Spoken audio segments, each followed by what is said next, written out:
The message had been broadcast on every known frequency for 11 years. Not a threat. Not a plea. A simple, flat statement repeated in over 400 languages and mathematical notations, transmitted from a modest blue-green world orbiting an unremarkable yellow star.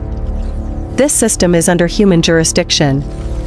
Unauthorized incursion will be met with lethal force. You have been warned. The Drathyx Dominion found it laughable. Overlord Vantar had conquered 11 star systems in his 300-year reign. By the stars, he had seen empires older than Earth's written history reduced to mining colonies. This is the Sol system. When his scouts reported the warning broadcast, he laughed so hard his attendants feared for his hearts. They have not even left their own solar system, he said, scrolling through the intelligence report. No warp signature. No fusion drive larger than a moon shuttle. And they dare issue an ultimatum? His fleet admiral, a grizzled war veteran named Osarin Cathari, was less amused. She had reviewed the same reports 3 times.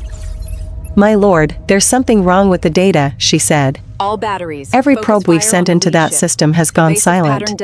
Not destroyed, silent. No wreckage. All hands to battle no station. Distress signal. Shields up. They simply stopped transmitting.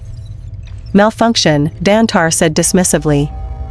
Or perhaps the humans are simply better at jamming than they are at anything else. Prepare the 9th Fleet. We take the system in one cycle. 240 light-years away, in a converted mountain bunker beneath the Colorado Rockies, Fleet Commander Elena Marsh watched the tactical display update in real time. A soft chime indicated another Drathyx probe had crossed the outer marker buoy at the edge of the Kuiper Belt. That's the 14th this cycle, said Lieutenant Tom Brackett, hunched over his console. Clear of Sector 4. They're getting bolder. Incoming transport. Bigger probes each time. Moving to holding pattern. Let them look, Marsh said. She was 52, silver threading through dark hair pulled back in a tight bun, eyes that had watched 3 generations of officers pass through this command. Let them see exactly what they want to see. What the Drathyx probes saw, what their sensors dutifully recorded and transmitted back before Earth's cloaked interceptors quietly disabled them, was a civilization that looked exactly as backward as the Dominion assumed. Radio chatter. Chemical rockets. A handful of aging space stations.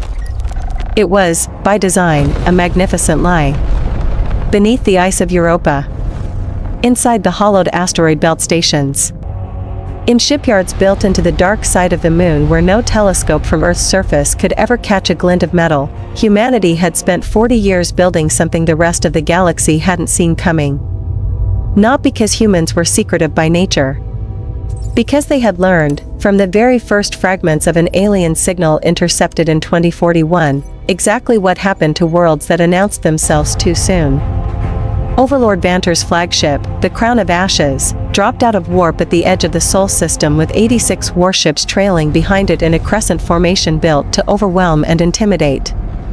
It was a formation that had broken the will of a dozen civilizations before they'd fired a single shot. Nothing fired back. No fleet rose to meet them. No defensive grid lit up the darkness. Just silence, and the pale disk of a distant blue planet growing larger on the view screen. Sir, You see, Admiral, Vantar said, settling into his command throne. Cowards. They issue threats they cannot back. Take us to bombardment range. We will make an example of their capital before we even land troops. Cathari said nothing, but her hand hovered near the tactical override she had insisted be installed against regulation.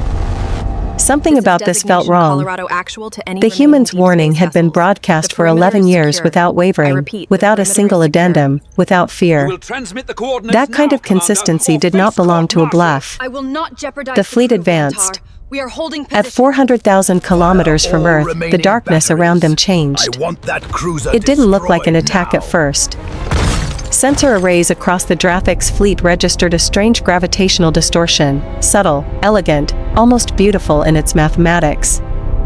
Then the space directly behind the Crown of Ashes simply folded, and 11 ships that had been trailing the flagship winked out of existence, their hulls compressed to the size of a fist before the singularity collapsed on itself.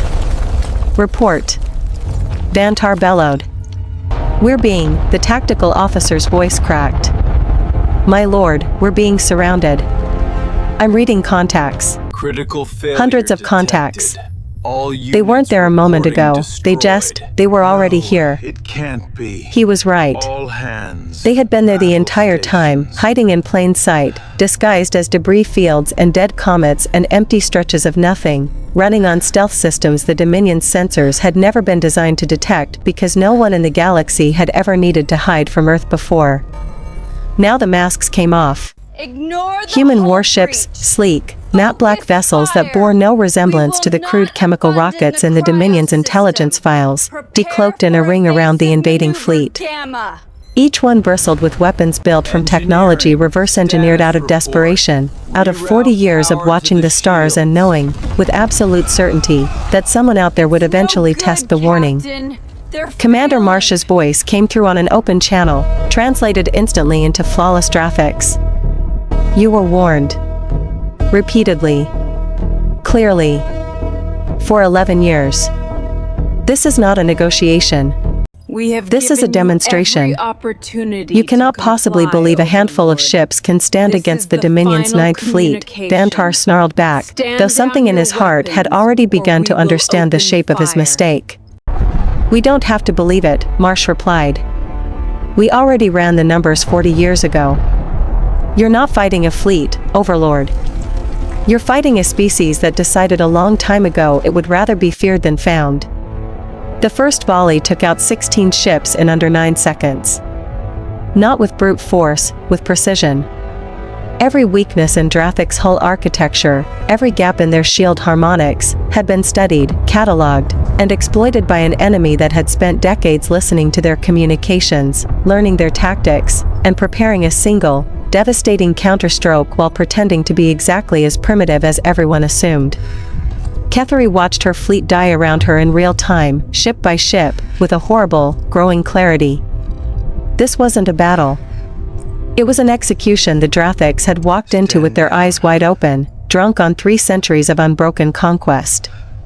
My lord, we have to retreat, she said. We will not retreat from primitives. The crown of ashes shuddered as its shields failed. Vantar's next command died in his throat as the bridge lights flickered and emergency klaxons wailed through the corridors. Overlord, Marsh's voice cut through the chaos, calm and final. Surrender your remaining vessels or join the 11 ships we've already erased from existence. This is your only offer. Vantar looked at the tactical display, at the 86 ships that had entered the system reduced to 19, at the ring of human warships that hadn't taken a single meaningful hit, at the cold, patient blue planet still turning peacefully in the black. For the first time in 300 years, the Overlord of the Drathyx Dominion understood fear. Stand down, he whispered. Stand down all weapons. Word of the Sol System's defense spread through the galaxy faster than any conquest ever had. Empires that had never heard of Earth suddenly knew its name. The warning broadcast continued, unchanged, in 400 languages, but now every civilization within 1,000 light-years listened with reverence instead of amusement. Humanity hadn't announced itself with fanfare or first contact. It had announced itself with silence, patience, and a single, unbreakable promise, kept.